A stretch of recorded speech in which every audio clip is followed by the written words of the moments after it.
want to know why God raised up IHOP-KC and why he's allowing it to fall? Stay tuned here on The Bearded Prophet. Hey, what's up everybody? Adam here on The Bearded Prophet. Thanks so much for tuning in. I was part of International House of Prayer, IHOP-KC, for a number of years, over a decade actually. I'm no longer part of the organization, but I've been reflecting on what's happened there with Mike Bickle, with IHOP-KC, with all these allegations that are unfolding, and things have shifted dramatically in the last year and a half. And I was praying down in my basement one day and just kind of talking to the Lord, and I had this thought hit me. And it was something to the effect of, what if I raised up IHOP-KC fundamentally to pray for Israel and to motivate people to pray for Israel? And I'm going to share a little backstory with you about why they were effective in that, what happened, and then maybe kind of how the grace shifted. So we'll backtrack just a little bit. Many of you may know IHOP-KC, International House of Prayer, was founded in 1999 by Mike Bickle and a small group of intercessors in Kansas City. Since that time, it had a rapid rise to this 24-hour prayer room, global, international influence, a ministry budget over $20 million per year, hundreds, if not 1,000 or more people on staff, involved in the Bible school, involved in the ministry, a church of about 4,000 people. I mean, it grew locally and nationally, internationally. Big impact, big impact. Now, one of the stories Mike would often tell, Mike Bickle was the founder of the movement, was when he was visited by the prophet Bob Jones in 1983. Bob said there's going to be 4 things that are going to be true about your ministry. And I think it involved things like you're going to have day and night prayer, you're going to have a lot of young adults, there's going to be singing and worship, and you're going to pray for Israel. And at the time, Mike was like, what? I don't care about Israel. He actually believed the lie that the church has replaced Israel, that it's called replacement theology or some different terms for it. But he believed like God's done with Israel, and the people of God, the church, those who believe in Jesus Christ as Savior, they're the new Israel and we're moving forward. Now, of course, over the ensuing years, he began to learn that that's not true. God loves the church, but he still loves the chosen people. He loves the people of Israel. They're far from perfect, but God still has a plan for them, and he's committed to them and to the nation of Israel. So Mike began to do a full 180 on this.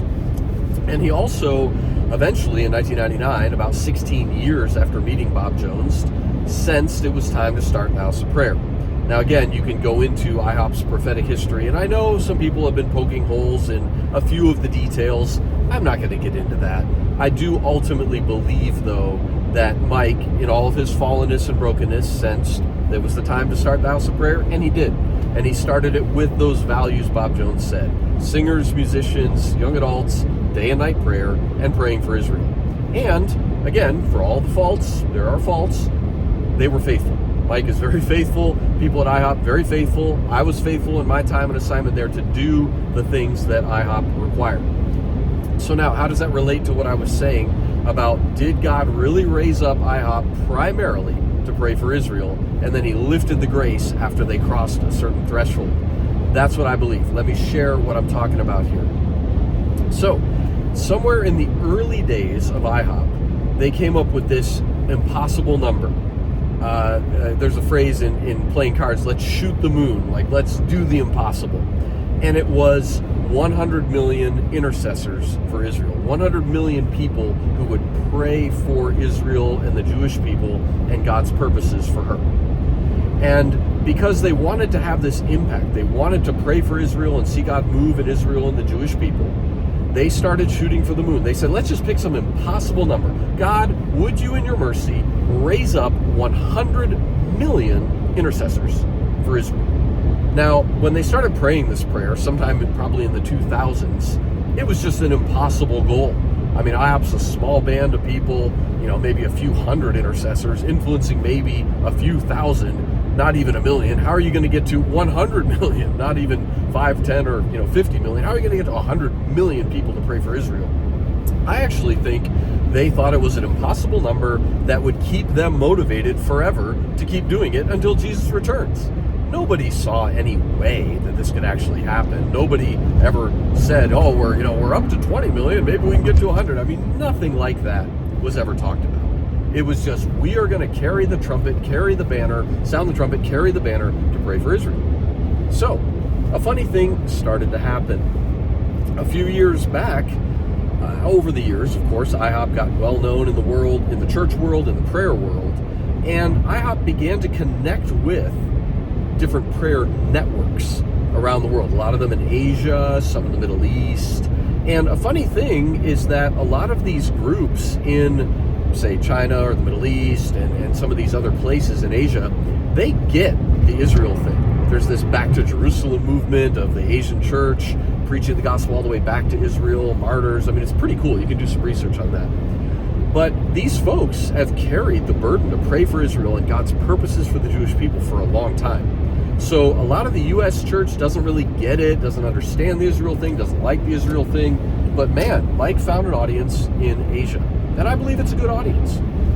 So in recent years, the International House of Prayer, IHOP-KC, has become more linked with these different prayer networks and church leaders and prayer leaders in Asia.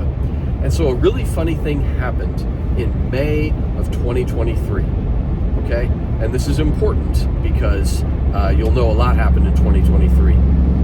In May of 2023, there was a planned and coordinated International Day of Prayer for Israel and the Jewish people. And this specific day, there was some fasting and prayer leading up to it in the month of May, but it culminated in this one day. And a funny thing happened on that day. On that one day, they estimate over 100 million people prayed for Israel and the Jewish people in a single day. They actually estimate it was about 110 million. No one knows exactly. But these are prayer networks of prayer people all around the globe that when their leadership puts out a call, we're going to pray on this day, we're going to fast on this day, they do it. A lot of these people do it. And of course, I was on the U.S. side of it at IHOP. We set apart a day, as well as weeks leading up to it, and we did it. That was a day of crying out to God for mercy on Israel, blessing on Israel, favor on Israel and the Jewish people. And again, we're not talking specifically or only about the secular government or the secular nation of Israel. I do pray for God's blessing on them, but they're not perfect. I mean, they have problems too. I overall support Israel. I'm very pro-Israel and their right to exist. But I would never just say that, the secular government of Israel is perfect and God's instrument. I mean, God is using them, but I would not put them equal with God. So please hear what I'm saying and hear what I'm not saying. But here's the miracle. So mid-May, over 100 million intercessors pray for Israel in a single day. Amazing. Something that we never thought would happen. I was part of IHOP at the time. The leaders are like, wow, we never saw this day actually coming, but here we are. History was made. And four and a half, less than 5 months later, all heck broke loose. It was October 7th, the same day that Israel got attacked. Very interesting poetry there. The allegations about sexual misconduct and abuse that Mike Bickle supposedly perpetrated, and very likely looks like he did, pending investigations and things, came out. So May of 2023, 100 million or more than 100 million people pray for Israel. And October of 2023, Israel is attacked. And on that same day, allegations come out that bring the eventual separation of IHOP from Mike Bickle, and IHOP as a ministry takes a major, catapult downward, and all kinds of things have transpired. I'm, no longer part of that ministry. Thousands or hundreds or many others are no longer part of it, maybe no longer tracking. I'm not anti-IHOP, I've just moved on, okay? That was there for over a decade. It was blessed me in a lot of ways, but I'm not part of it anymore. I'm not really following it. So how does that relate to what I'm going to talk about? I believe as I was praying in my basement that one day, after all these things started to happen, I felt that from the Lord. It was like, what if I raised up IHOP primarily for that day, primarily for that purpose? Because here's the deal, folks. Mike Bickle, according to Tammy Wood's testimony, who he knew in St. Louis in 1980, in the early 80s, and multiple other women, he was a sinner in the 80s. He was a sinner in the 1982, 83, before he even moved to Kansas City to start IHOP. Or I think it was 82, he moved back and he started his church in 83 and then IHOP in 99. So from God's perspective, it's like, why would you you knew Mike Bickle was a sexual sinner or a sexually broken person, according to these allegations, okay? I don't have proof, but Tammy Wood's testimony seems pretty believable. Other women have come out, okay? So if he really was a sinner, even back then, God knew that, and God still allowed him to move to Kansas City, to hear these words, and then 16 years later to start IHOP-KC, and more than 20 years later to still be running it, and to have this day of prayer where 100 million plus pray for Israel. And then, yes, shortly after, the bottom kind of fell out, the grace lifted, and Mike was revealed for what he most likely did. He's left the ministry, or the ministry's left him, and things are not what they were before. But that is something that I felt from the Lord, and that's why I'm sharing it with you. All of us are sinners. God moves through sinners every day. I'm not condoning what Mike did or what he might have done. Sexual sin is horrible. Abusing children is absolutely horrible, illegal, and against the heart of God, okay? So I'm not okay with that. It's horrible. Don't ever construe anything I'm saying to condone sin or sexual sin at all. No. But somehow, apparently, from what I can gather in God's economy, he still saw fit to use Mike, even though he had many imperfections, apparently, and even continued some. And I feel weird even saying it. I don't like talking about this.